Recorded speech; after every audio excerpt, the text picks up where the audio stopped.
A member of ours recently asked me, Robin, we're an MSP that's been in business for coming up on 15 years. While we have survived fairly well on referrals, we're definitely not growing as fast as we want and not earning as much as we'd like, which is why we're seeking out your services. In looking at the material, I now have a better understanding of what needs to be done, but it is a lot of work. My question to you is, when does it get easier? I feel like every day is a grind and nothing ever stays finished. What's the magic bullet to getting more clients a lot faster and easier? And this question reminds me of an old bad joke. Doctor says to his patient, I've got good news and bad news. The good news is that you only have 2 weeks to live. The patient says, if that's the good news, what the heck is the bad news? The doc replies, should have told you last Thursday. So to this member, I've got good news and bad news. Let's start with the bad news. You are never going to grow your business with this as your goal and aspiration, and with this mindset, never, like ever. Thinking that it should get easier to run a business, particularly when you want to grow, is foolish entitlement thinking, and will only frustrate you to the point of giving up, thinking you're doing something wrong, possibly making you bitter, angry, and resentful. If you're aiming up, you're in a constant pursuit of improvement on all levels. That will require you to run a more sophisticated business, which requires higher levels of skill, more strategic thinking, and greater emotional strength. Sorry, Charlie. Easier is not a goal that can coincide with higher compensation and higher business valuation, profits, and clients. I prefer higher compensation from better and higher value clients, not easier. But it gets worse. The marketplace is constantly changing and evolving, which means you must change, improve, and evolve too, just to stay even keel competitive. So remaining at the same level of where you are, however you want to define it, is more difficult by the day.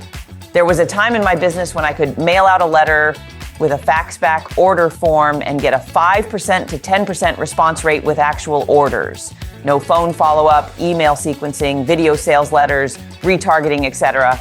If I simply continued that today, I would be out of business. It was much, much easier and simpler in the beginning, but nowhere near as lucrative as it is today.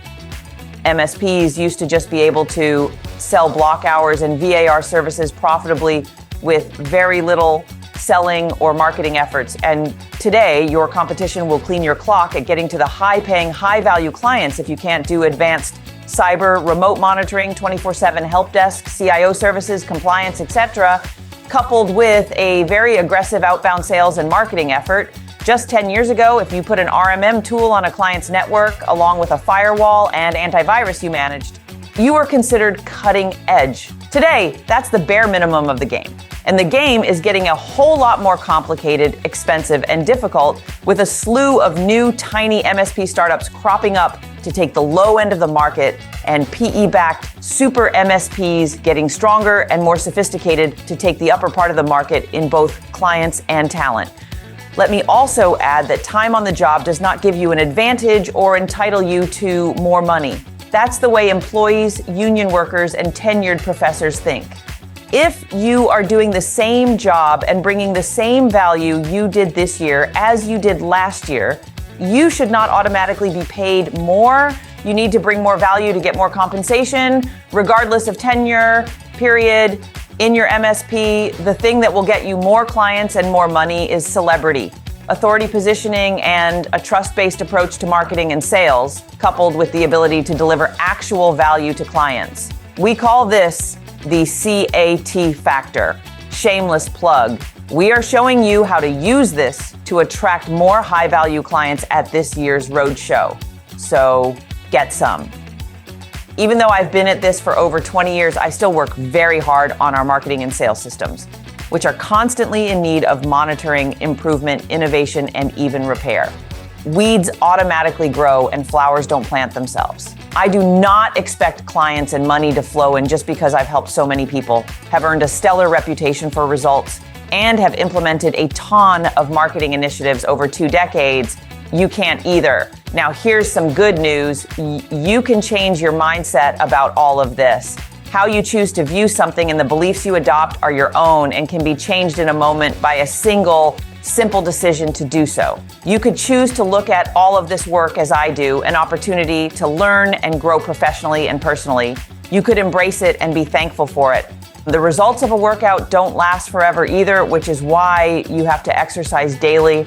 And if you're trying to get stronger, faster, and in better shape, the workouts certainly shouldn't be easier. It's the resistance training against heavy opposition that builds strength. And the other good news about this is that most of your competition has the same woe is me attitude about all of this work and how hard it is. They are easily deterred, stalled, and beaten. I personally detest this kind of thinking because it shows weakness and victimhood. Because I abhor it, I double down on the opposite, which is genuine entrepreneurial thinking, embracing chaos and complexity, and finding honor in hard work. TMT is a good place to find the minority who actually have this mindset, which is also good news now that you're part of us. I'll wrap up with one final but seriously important thought. It seems to me that you're not clear on your why. Work without purpose is draining. Simply making more money for the sake of having more is an insufficient motive to get you to do the work. A big part of my why is to continue to be the best version of myself that I can be, physically, mentally, and professionally. I cannot become that if I wish for an easier path. And having the money should represent something more than wealth. It should represent the ability to take care of your family, to be the person who can pay for the funeral for a family struggling financially at one of the worst times of their lives, to buy a house for someone who is homeless, to pay for elder care for someone living their final days in dire need and despair, or to support a charitable organization doing meaningful work. I've done all of these things, some more than once, and it does give me a greater sense of purpose to make as much money as possible so I can continue to be a force for good in the world. I do not deserve or want the credit for this because my God has blessed me and has given me this abundance, and He works through me. That is my why. You need to find yours. Jim Rohn said, "Don't wish it was easier, wish for more skills." So be careful what you wish for.